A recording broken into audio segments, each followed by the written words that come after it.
Basically, I read about this through an article related to environmental justice and in contrast to Kyoto Protocol by a professor named John Martinez-Allier, and I got so excited. I was like, I need to be part of this. Ecuador ha propuesto un nuevo mecanismo para la mitigación de emisiones que consiste en dejar los combustibles fósiles en el subsuelo en áreas de alta sensibilidad, principalmente biológica o cultural. Como ustedes saben, Ecuador tiene dos características: es un país pequeño como Uruguay, es un país petrolero. Nosotros hemos convertido al petróleo en nuestro principal producto de exportación desde hace 35 años y además es uno de los países de mayor biodiversidad en el planeta. En estas condiciones, aunque el petróleo ha significado el eje vertebral de la economía ecuatoriana, las condiciones de vida del Ecuador no han mejorado mucho. Seguimos siendo un país con mucha pobreza, desempleo, desigualdad social, y el impacto ambiental de la actividad petrolera ha sido enorme. Ante la reciente confirmación de una enorme reserva petrolera de 850 millones de barriles de crudo pesado, que se confirmaron bajo el Parque Nacional Yasuní, que es una de las áreas considerada por la UNESCO como de mayor biodiversidad en el planeta, y además del hogar de los últimos 2 pueblos indígenas no contactados que existen en el país. Lo que significa que mantienen su cultura intacta y que no han cambiado su forma de vida y así lo han decidido. Entonces, mantener esta área protegida garantiza la efectiva existencia de sus pueblos. El presidente Correa presentó en septiembre de 2007 la opción de que el Ecuador podría comprometerse a hacer un compromiso unilateral vinculante en el sentido de dejar indefinidamente de explotar estas reservas, dejarlas indefinidamente bajo tierra, si la comunidad internacional aporta con al menos la mitad de las utilidades que recibiría el Estado si opta por la explotación del petróleo. This morning we had a press conference at 9:30 in the morning where Helen Clark, the head of the UNDP, there was Fanda Falconi, Foreign Minister of Ecuador, and also Germany and another minister.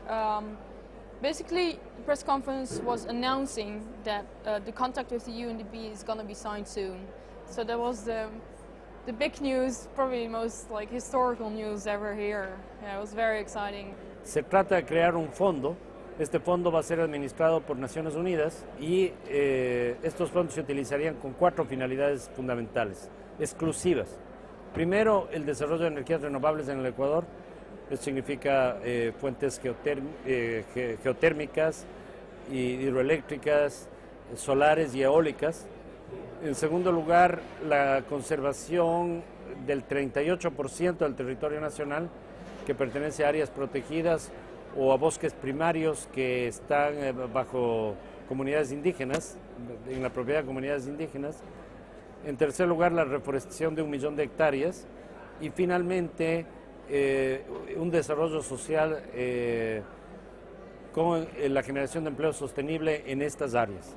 Estos son los 4 fines fundamentales de la propuesta y como les mencionaba, esto se hará con supervisión internacional y el manejo por parte de los fondos por parte de Naciones Unidas. En general, la recepción internacional que hemos tenido al proyecto ha sido extraordinaria, hasta tal punto que varios países han ofrecido ya un apoyo en términos monetarios bastante significativo. Es el caso particular de Alemania y España.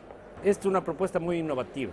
En el contexto de COP15 se puede observar un enorme contraste entre unas negociaciones que en general presentan problemas muy difíciles de superar frente a la emergencia y a la necesidad de hacer algo frente al cambio climático, y una propuesta de un país pequeño, de un país del tercer mundo, que se plantea a sí mismo dejar de explotar el 20% de sus reservas de petróleo como una contribución unilateral hacia la superación del cambio climático, la preservación de la biodiversidad y la reducción de la inequidad y la pobreza.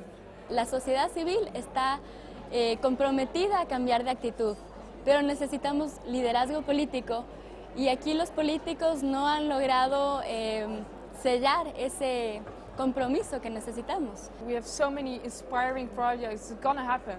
I'm sure of it. And if we have to wait for our countries, I don't think we have to wait for it. Just do it ourselves as much as we can. And you know, it would be great if countries do it themselves as well. But I think if everybody puts this, you know, put their effort in, it will happen. Definitely. En ese sentido, se ve como una opción hacia el futuro. Una opción sin la cual creo que es muy difícil que el mundo logre cumplir con su meta de obtener reducciones del 80% de las emisiones de gases de invernadero para el 2050.